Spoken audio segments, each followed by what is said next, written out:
Koe tui o taimi mo i tāniti. Whatupalangi mo mamani.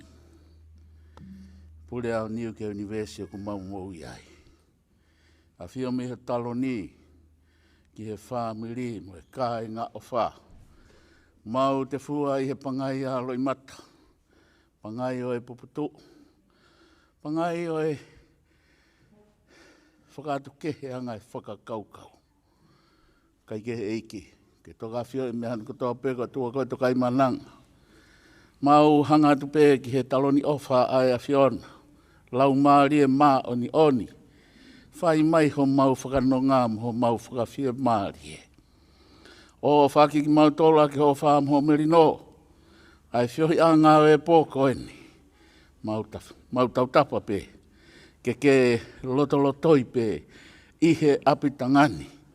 Pake hoko pē koe whanonga mo e whakawhia maari e kia teki mau tolu hono kotoa pē. Lau maari e maa nyoni.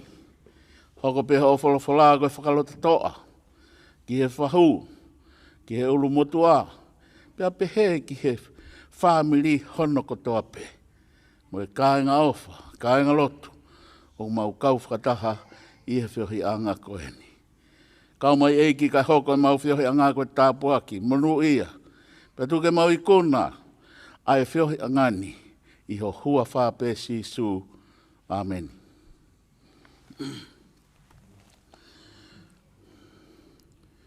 Ko e ki whakaukau o ku tataki ki ai ai tau whiohi he hoa koeni. O ku o maia pia mi he tohi ko ia a mātiu wahe hongo fulu mahi wā, pia mo e vesi hono o fulu mā no. Aia o pehe a hono whakarea.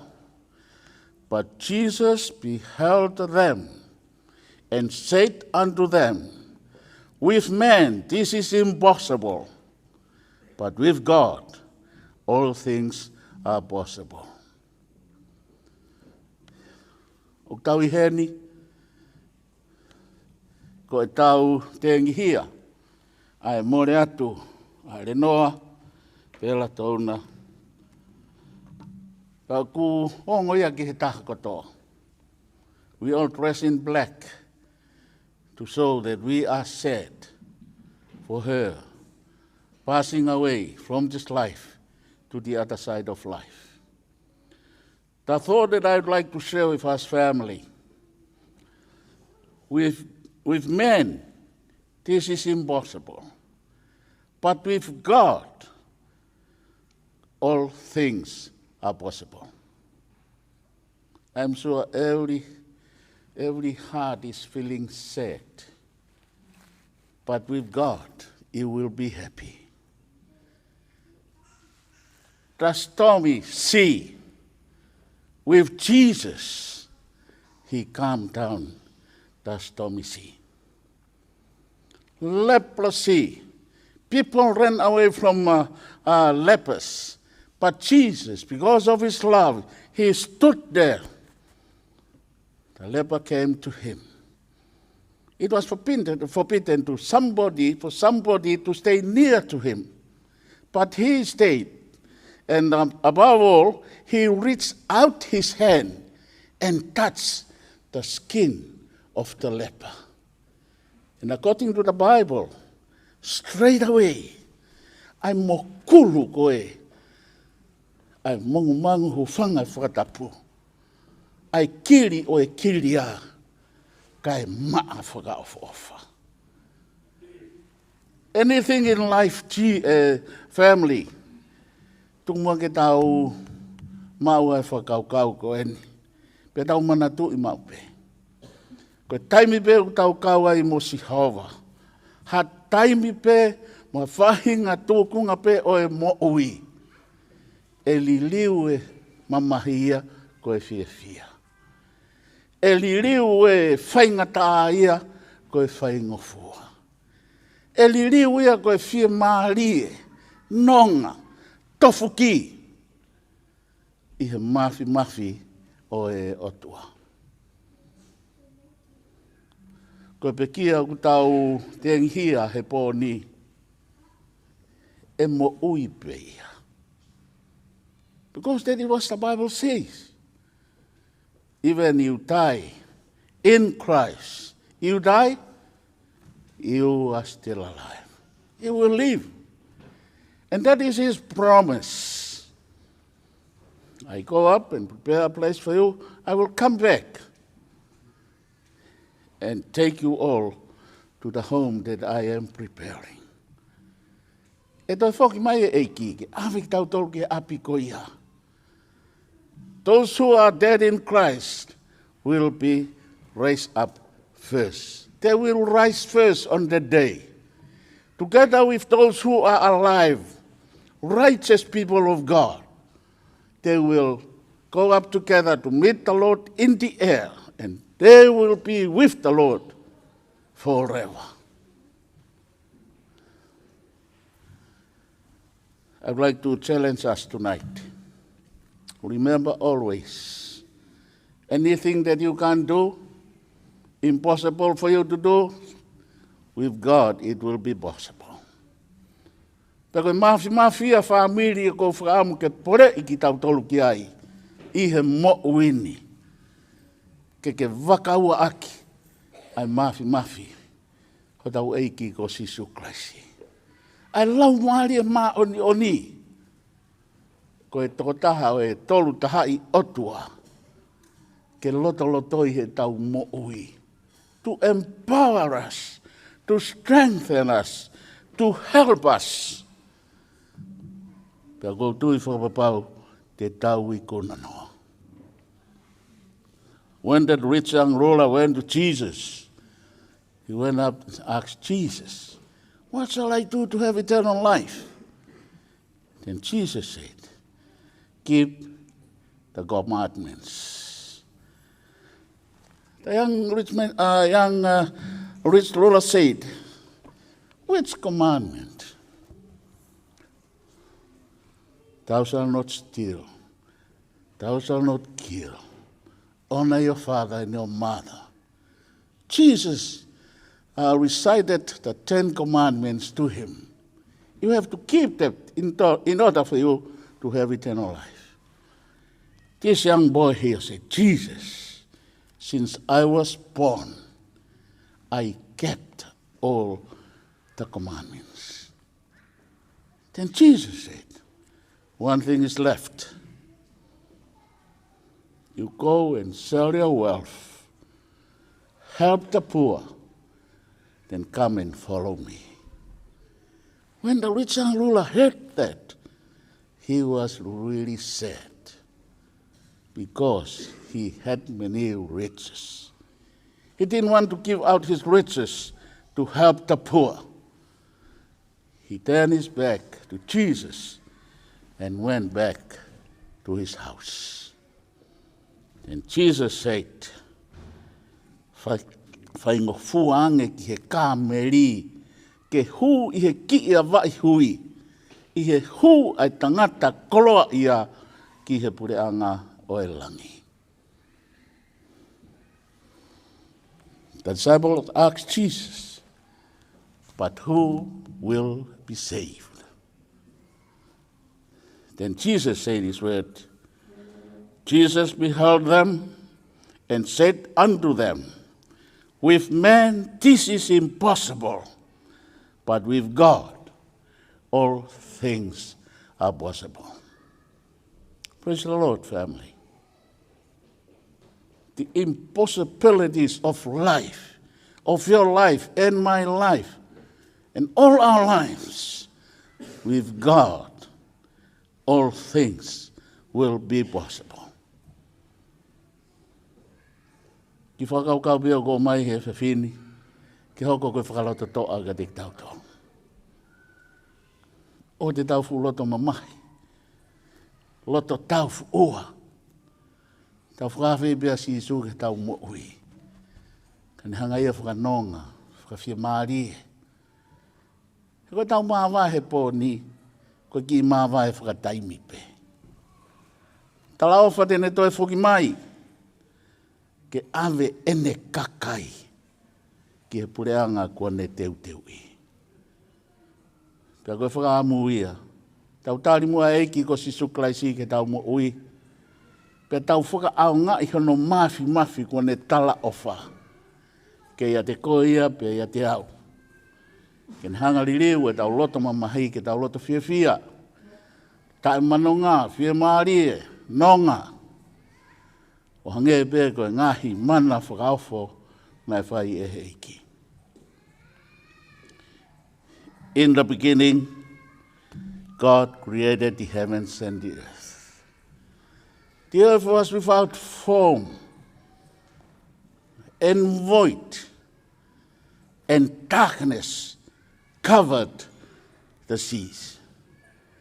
Na e lala fuafua noa mā mani pea whakapo urito.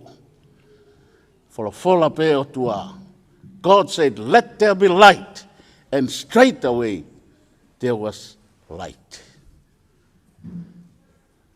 Koe mafia o e eiki. Family. Koe mafia o ko whakaamu. Ke tau ungai. Tau whalala ki ai. Pea tau a ewai I he mo'uin. For I totally believe if His power will be upon us, we will be blessed.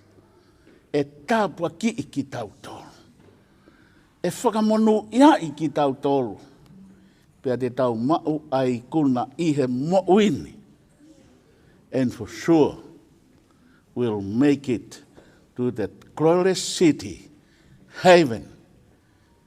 O tau nofo, mo whakaamua, mo una loto ki ai. I e pirikimi o ku tau whai. Kore pe mua whakamore. Kore atu whakamore ke tau lotu. Pea tari mai pe e tau lotu. It's always good, and I always enjoy everybody to pray.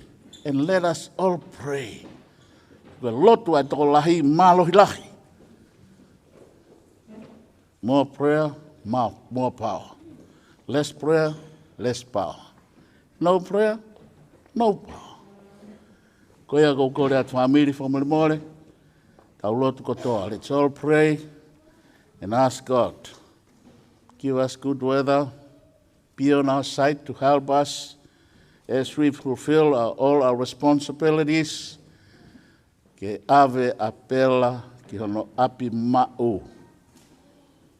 Ne taritari ai, tau taritari mo ki tau tolu.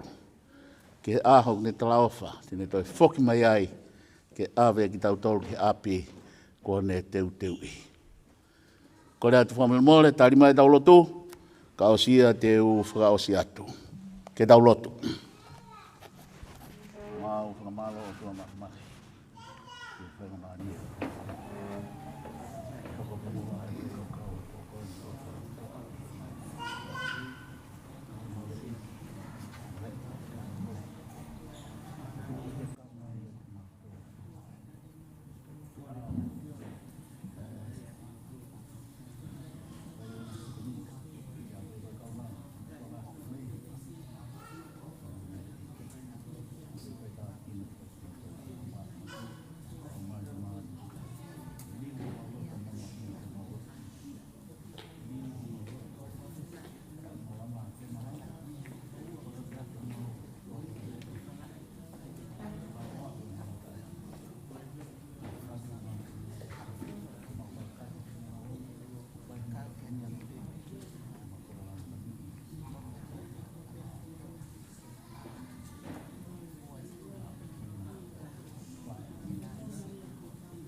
tua mafi.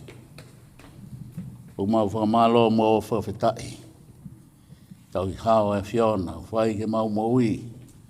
Ka ke whakatahataha I mai ki mau tolu ki he saione ko eni. Ke mau whakahape eiki, a e mau whakaapa.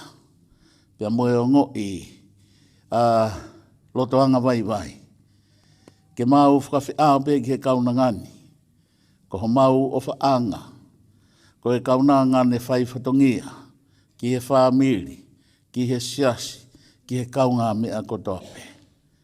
Eiki, ko mau whakamalo ko e wholofola, pore I ake mau mo ui. Mau kore whakamore more. Lahe anga pe taimi e mau whalala pe ki ho mau iwi. Ki he mea te mau malawa. Kau mau whakamalo ki ho wholofola. Ko ho mau malawa, ho mau iwi, pia moe e mau koloa. Oku whakangata kotope. Kai kehe pore I ki mau tolu. Ai mafi tae liua ai a Fiona.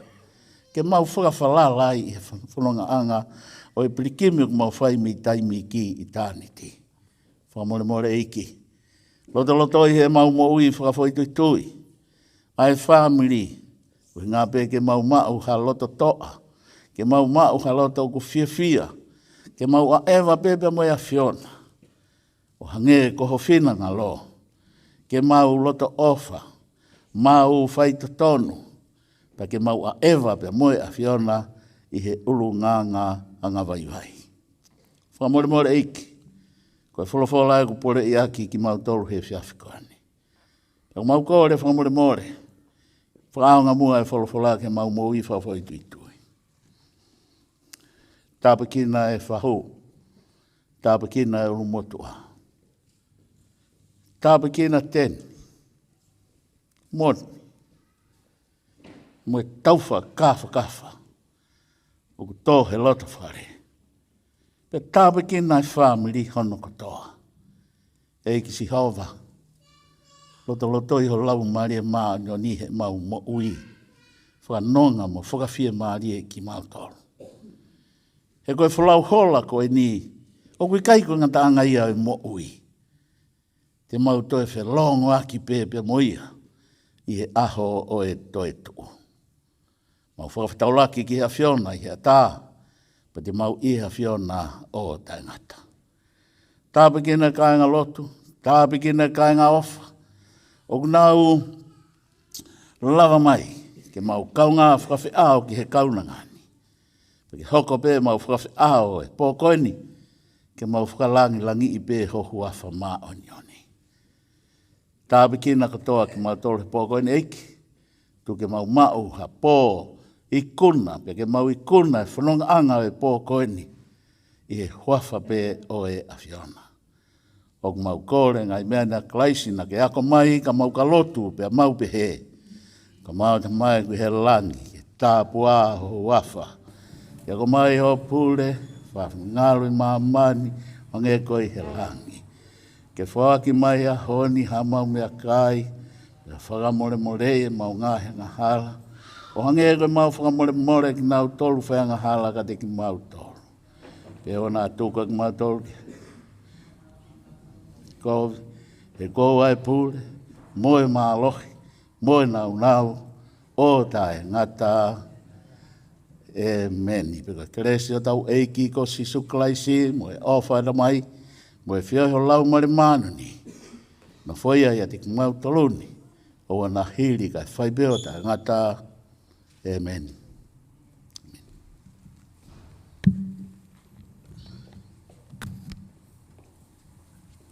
Ko malo atu, ko lawa e tau whamiri, ko tuiu kei pē ngahi whanonga ko whanonga mai, ke whia kau ngā mamahi maki tau tole pōkoini, ia ko tuiu ko whangamari e pē ai tapakatoa, kai keu mau pē ko au mai urumotua api kai, kai ke tau whangongo ki he hoko atu malo apito.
e kau angelo tokola. E o te tae ewa he potu manu ia I he kauwa. Ai e o te tae no he vai ola, ta whenei he taloni ola. Mai a sini a vai ola, ai meri e ange wha. Inu ai o I kai ko, na inu ai o I kai whi. E o te tae ewa, he potu manu ia I he kauwa. Ai ia te tainu he vai ola, ta whenei he taloni ola. Mai malu a vai ola, tuhu hoko hoko hai aka. Au fua e mahina koto, o ako e me a whai toko honola. E o te tae ewa, he potu manu ia I he kauwa. E a te tae no he vai ola, ta whenei he taloni ola.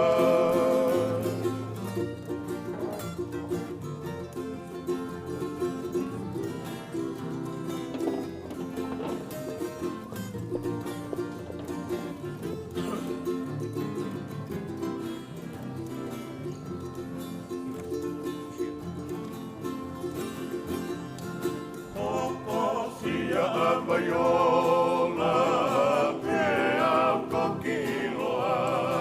Ai hoku tauti asiho, wa e I kai hamasiwa e wha. E o te tae ewa, he patu manu ia I he kauwa. Ai e o te tae no he vaiola, na whenei he taloni ola.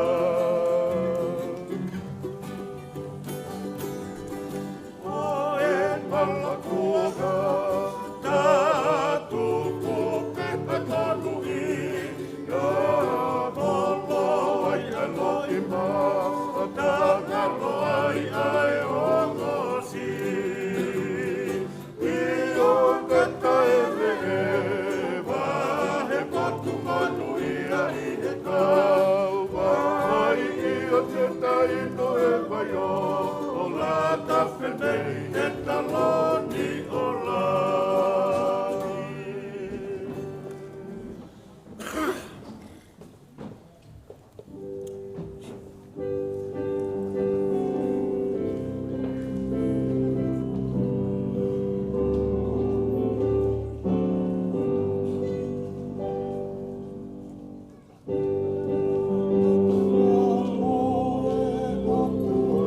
Mama, na peki, mama.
Hina whakaosi mai te ena raka, o e whatongia i whakahoko.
Tulo watu. Kole keu whakamalo watu. Ki ngai tala whakapapa kotoa pe. Kua osi ono au whaki. Ko kore atu hango fua. I apitanga mamahini. Keu whakahoko atu. Hoku ki i whatongia tuani. Tuku pe mua. Keu hifo atu i tau mua. Ko hi ko hoku whatongia. Ko e whakahoko. Ki he tau mua. O e mea whaka eiki. O tau lo nuku ai i he houa ni. I he ahoni. Ko utu fia. Ai api. Ko tolona moe loa. O fasi moe afi. Atungi. Isa, ko e api eni na e whanau i ai a ere noa pela tauna vereika. Pea na e ohi hake ia i he api ko eni.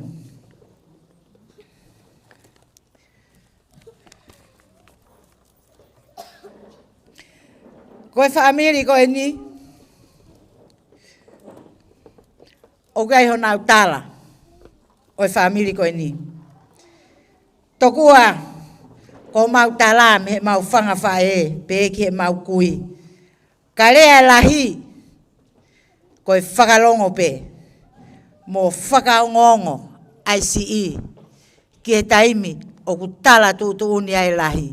Hala pe o ku tonu, ko mau tala ia, o ku mau pelu la kotoa pe, o whakaongongo. Tuku ke he pe au, o whanongo pe au ka sihova. Tahine whahu, ko kore whakamore more atu.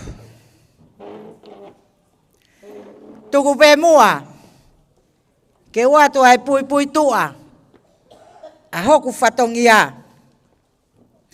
Ko tui pe, tahine, seini a kawola, teke tari pe.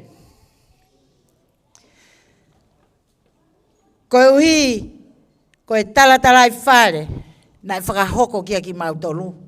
Kuke mea i mai pe, koe ta utu atu pe a whanau.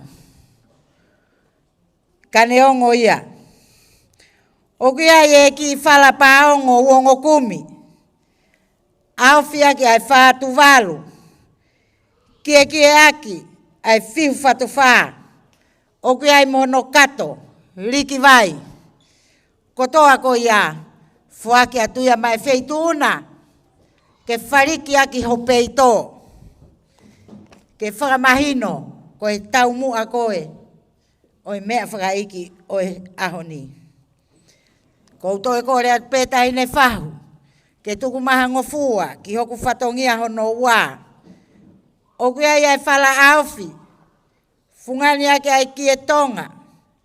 Pea mohono umusila, koe paanga e ni mangeau. Koe koloa katoa ko ia, moe ofa ko ia, o fuakia mai tangata eik whai whekau. Fine te aupa. Ko hoku whatongia hono tolu. Koe whala awhi. Fungani ake ai kie tonga. O kia i mono umusila, koe paanga e ni mangeau. O ku fuaki ia, ma pelikani e sau. Holopeho mea, ka whakahoko atu hoku whatongia hono whaa. O kia e ki motu i whala awhi.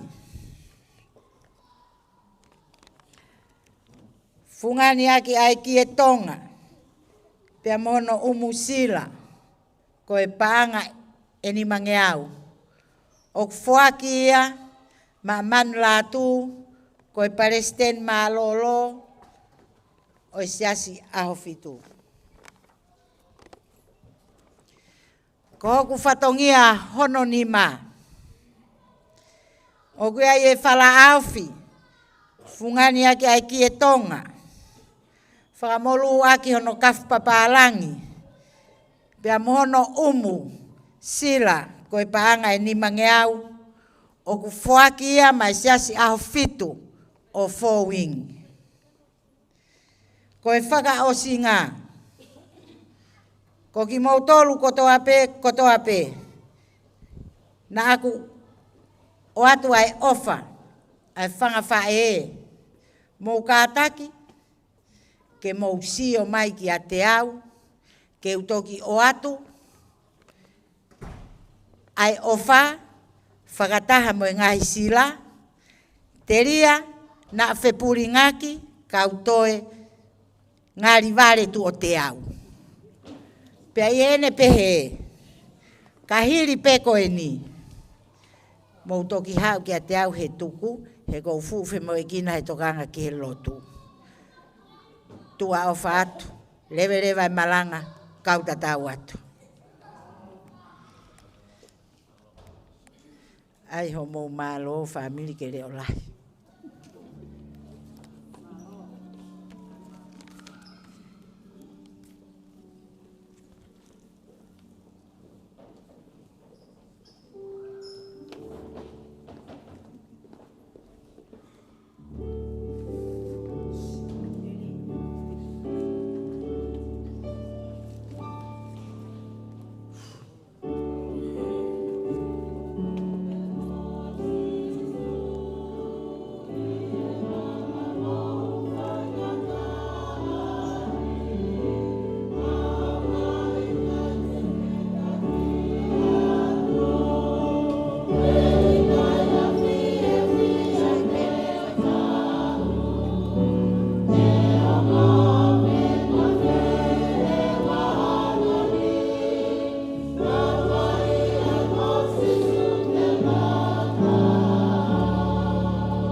Kua kou nau, ke u whakahoko atu, ku wawe taimi.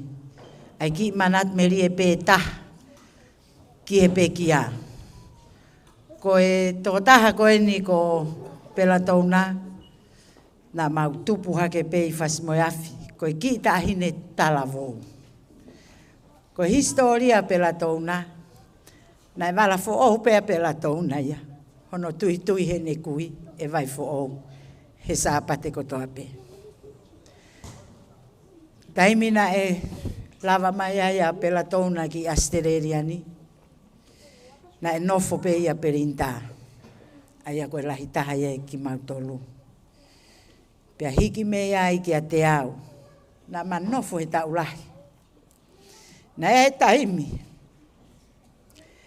Na e mau e pē ki ahi immigration ni. Taimi whainga ta aia. Na aku lere, na aku whainga, na e lava, ai peki a tuku mai ki tua. Na au ke taimi, na e whiri ai a pela, ke mari, na e keimo ui ai. Ai sisi e kuwhae a sani. Ho ek mui ka inga. Na urele tau ke toka ue kwhae talang. Sane, tuke maria. Kau mea. Na i hau kufo i topi. Na i alu ke ta whaakoe. Na e tua i he kwhae ho ki fo i topi. Ope he. Alu ki he. He kai ke ta ofi. Pea ko euk manatu meri e ia. Ki he whamiri ko e ni. O kore whamore more atu pe. Na la vea haloto. Na aku toki ilo pe. I he ku hau ki Australia ni. Ko e tau ene whango futupu. Ko ilaise. Whae a bela. Ko e pusi aki. A vai fo au moho sea. Ai kai peke u ilo e au. He ko ki nau tolu ko toa ko e ni. Na nau nofu pena toi whare. Ko e alu hake mofi mo e puke fe.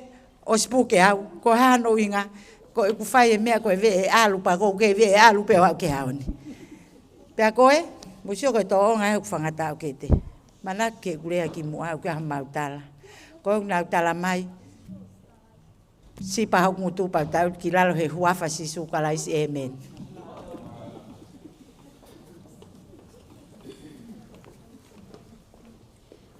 Watulo watu. Ko tai e tau taimi. Pea o whawhia toa whawhikau Pelikani e sau, ne katak mai o whae tau lotu whakausi. Ko whemau pē ke hoka hongo fulu koe ke tue hataha e nofo mai heni. Ka mone mone, Pelikani e sau, ka pau ke ofi mai heni. Katak mai mua o whae tau lotu whakausi.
Whatulo watu.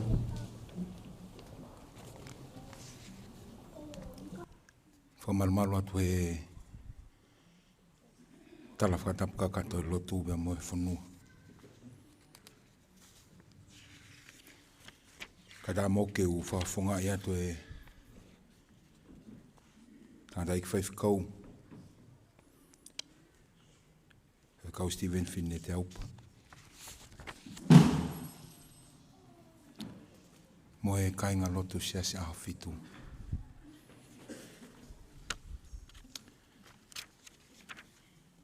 Hano omi a whakakaukau. Ke tau tā alo a ke poni. Ke tau whangani.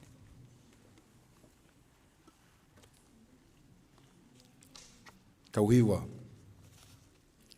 Mea beilalo. Te uspela tahataha tu penga i kupu. Torungi au maua. Tokaange beha aho e tukua i kuhiwa. Kau mohe amanaki pe ke toi tuhake. Tolu noa wa. Tokaange beha aho e tukua i kuhiwa. Kau mohe amanaki pe ke toi tuhake. Te umamata ke sisu. Pea tala no atu. Te umamata ke sisu. E kuhao e Ihofa. Whaunga e mereo.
Aho e holoki ai whareni, ka koe mea kou ilo e hiki beki hewani.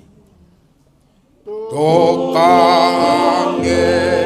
e mea aho e holoki ai whareni, ka koe mea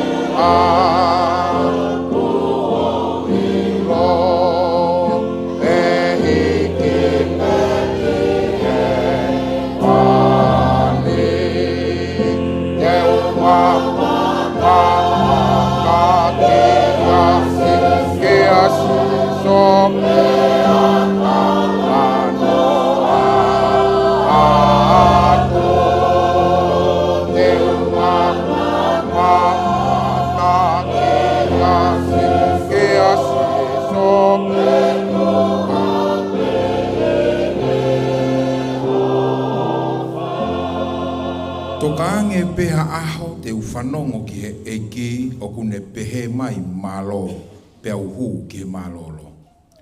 Tokaange peha aho te uwhanongo ki he eki o kune pehe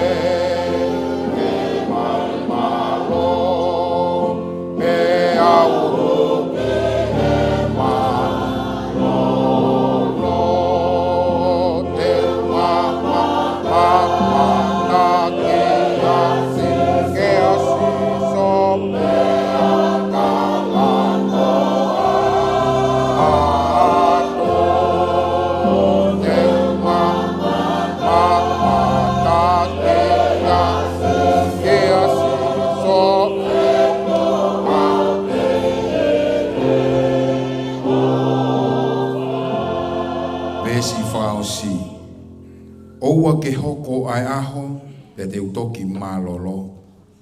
Ka te ulotu pe moreo, ke maamai ai aho. Te umamata ke sisu, e talano atu, te umamata ke sisu, e ku hao pe i he ofa.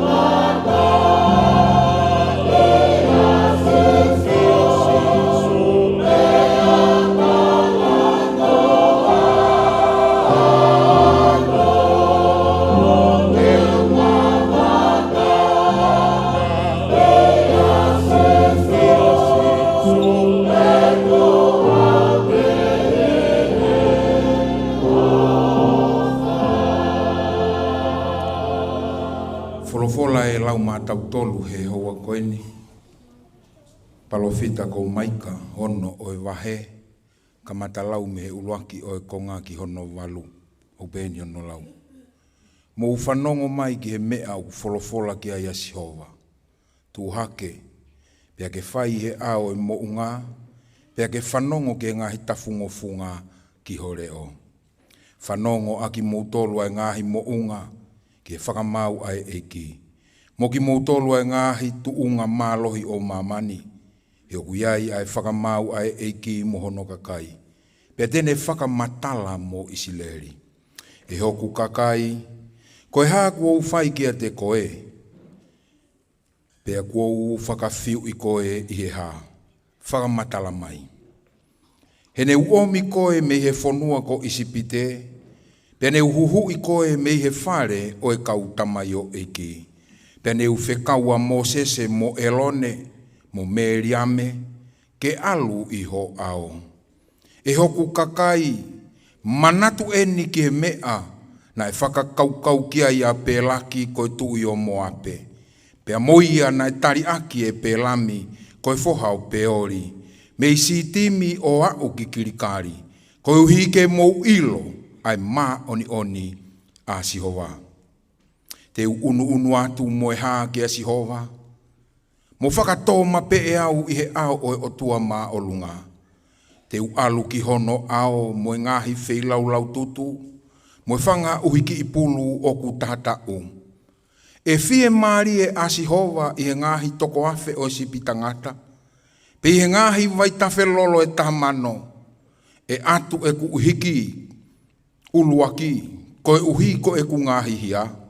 Ai fua hoku sino, koe uhi ko e angahala a hoku lau marie. Vesi walu. Whanongo family.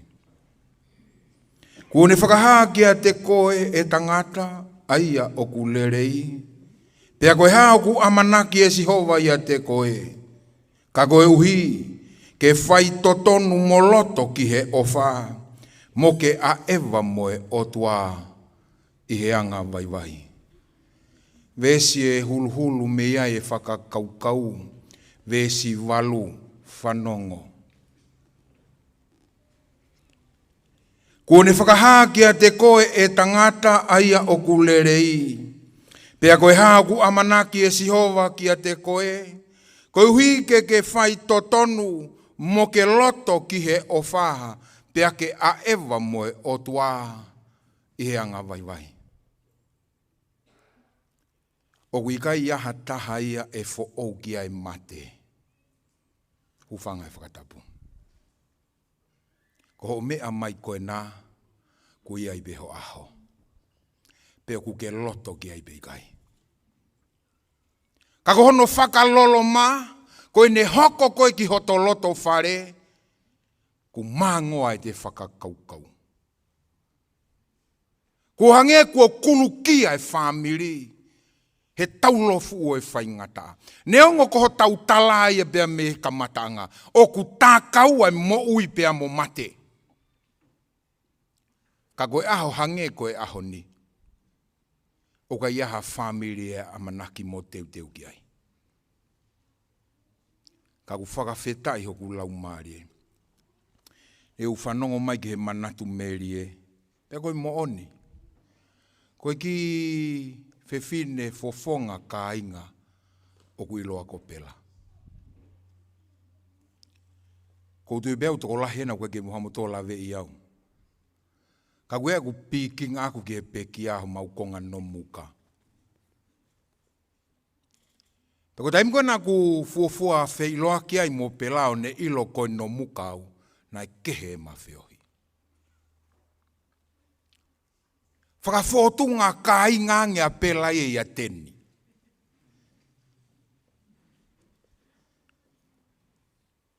Whakawhotunga ka inga ngea pela. Wake toi kehe vere i ka ia. Mo lau ia whiiloaki. Kai kina toi kehe. He koe mautu whakawhamiri ia.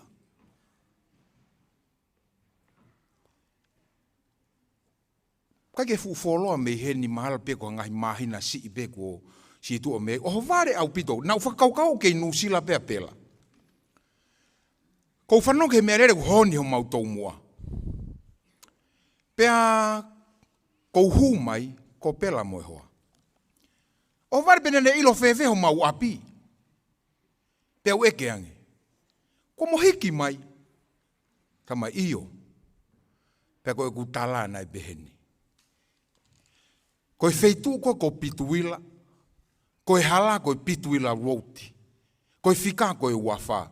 O ku tuwai se asi aho fitu. O ko ufai whekau ai. O ko uwhaka ampete ta whetau ke sāpate. Koe iyo koe whorere i atu. Tai mwana eo apela, ko lua osi osinga. Kake fufoloa mea ko siwa ko asia i tonga.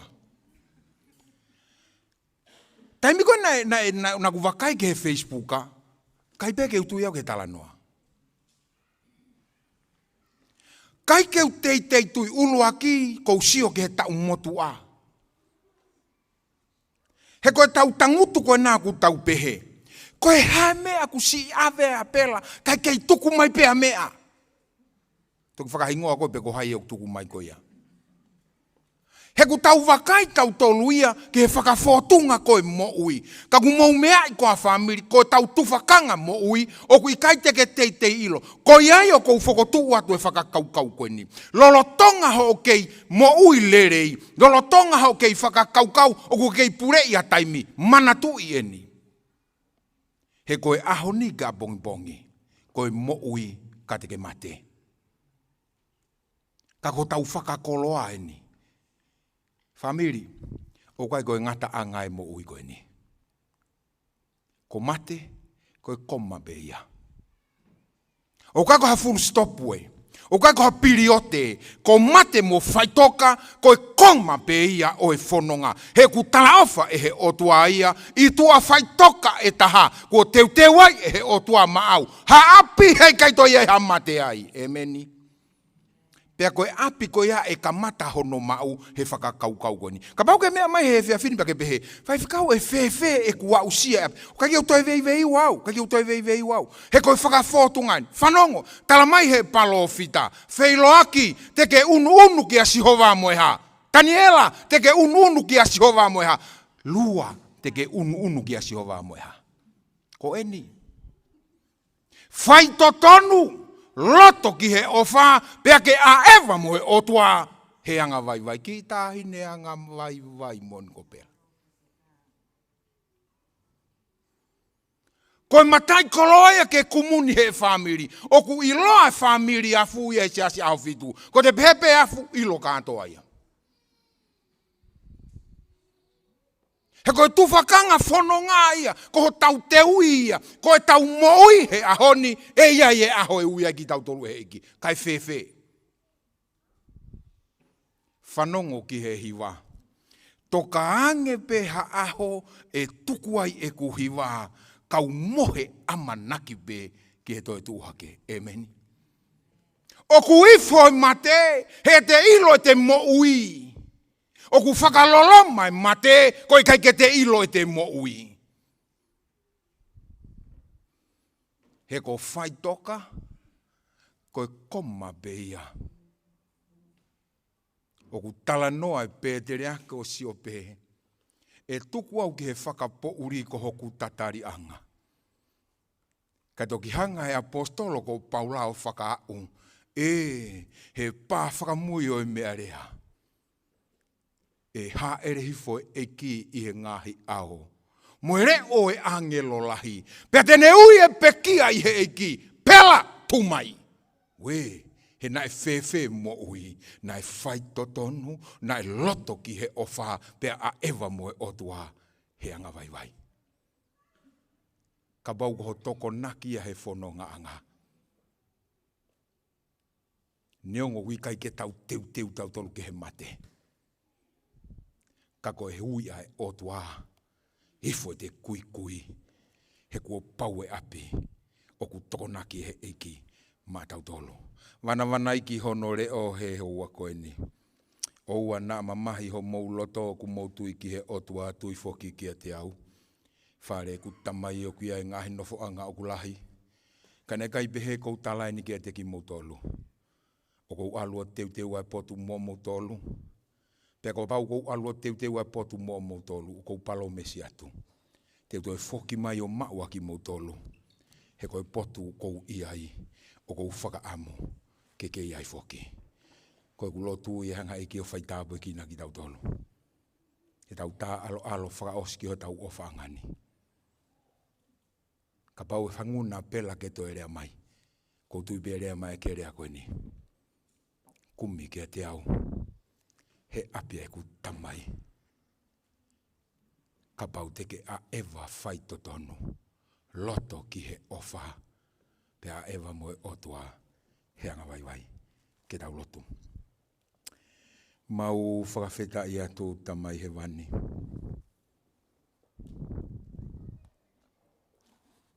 Neongoi mau tangi he mawai o e pōkoini. Kahe kai te mauhanu.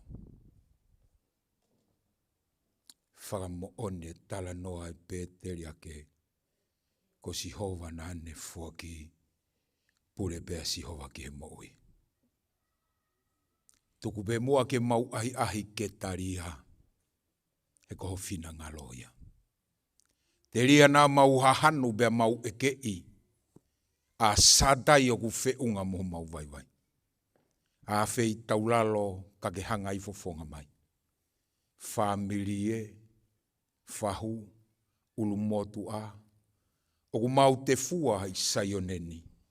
Koe whakaapa ki o mau ofangani. Ka ukai ke motu ki ai mau amanaki lerei. Ha ere mai o whakanonga. Ha ere mai o whakawhie marie. Pea ke whakatotoka ho mau loto. Ka mau tua merie. Ki he api ko ke teu maa mau tolu. Ho palo mesi. Te ke whakawa whonua loto. Ki a teia ku pekia i he eke. Whakamore ka mau momoi atu e whanonga anga o e pōko eni. Te tānaki ki mau tolo a pongpongina. Ke whakaose mau whakalangilangi. Ka koe whakahiki o tua ata ape.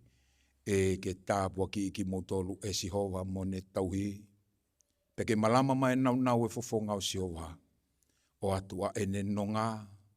Hifie marie. Pe toka ringo a ene merino iho mouloto. He koe keresi ai eiki whiohi ai o tua koe tamai. Lau marie maoni honi. Tu tuku mo haa whangani o wana ahiki. Kai whaibe o tai ngata. Amen.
ke whakakakato e whatongia. Whai lotu, whamawai, ai family. Te mo mea whaiki. Oto whamaro ke whaiwhakauka maa siasi. Whetuku mau taimi ka mau mea mai. He tau wahe hoku mamahi. I he pōkoeni. Hoko angahi loku. Angahi tokoni. Ai tala i whare ko mau whai i he pōkoeni. Ko whakanonga. Ko mau roto hoka a. Ko whaloko loki. Ho mau loi mataa. He koe tāu kuomo. Tau kuuhu ho mau roto. He koe aru. O ke kai te toi whoki mai. Ate ne whamaro te kāinga ofa ko toi pē. O tau kau whataha i e pōkoeni. Kei ka mau mea ia matore maa ke whahonga ke ofa ko mo whai. Whahonga ki. Ai lava mai ko mo whai mai he pōkoeni. Ko whakamaro pē. Maroha mau loki. O kuamo. O ku lave mai. Ai loki ko mau whai. Ki o mau roto mo mau lau marie.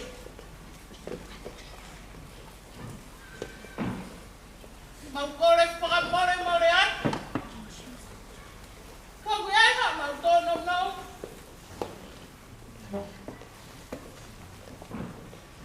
Tuku pe mo aia ke whoki mo ia.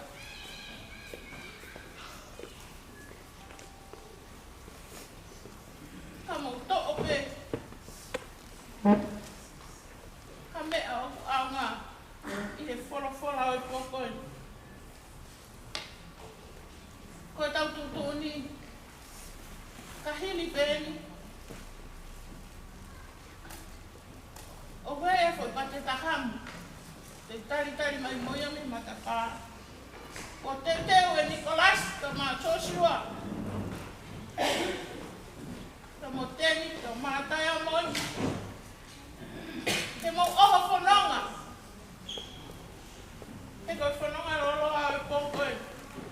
Ko sino e pekia. Tene lepa pe i whare lotuni. O tari kona hoa malanga tuku. A pongpongi, taimi fitu, e do whahaere ai, ki ono api mao. Lewe ma whakahoha a kau tatau atu.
o e tau taimi ko osi. Ko e taimi me si eni u tau aluai. Ka whamore more pe ka ainga.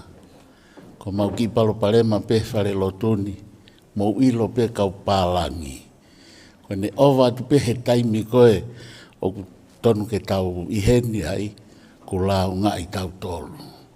Whamore more pe ki ko ngā me toko ni hamu pe i muihe. Mo kātaki. Mo me atu. Ka e ki whakao si osia ke pe ka wasi koe ni. Koe whakaamu. Koe hawhi e tahataha. Koe loka ia ai matapā. Whamore more koe ki whakao ngā tu pe a kātaki. Nā whaiwhange ku ova atu e tau nofo he konga kerekere koe ni. O ova he hawhi e tahataha. Ka e whahano lau ngai e tau ki i whiohi e pōni. Malo apito.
Thank you.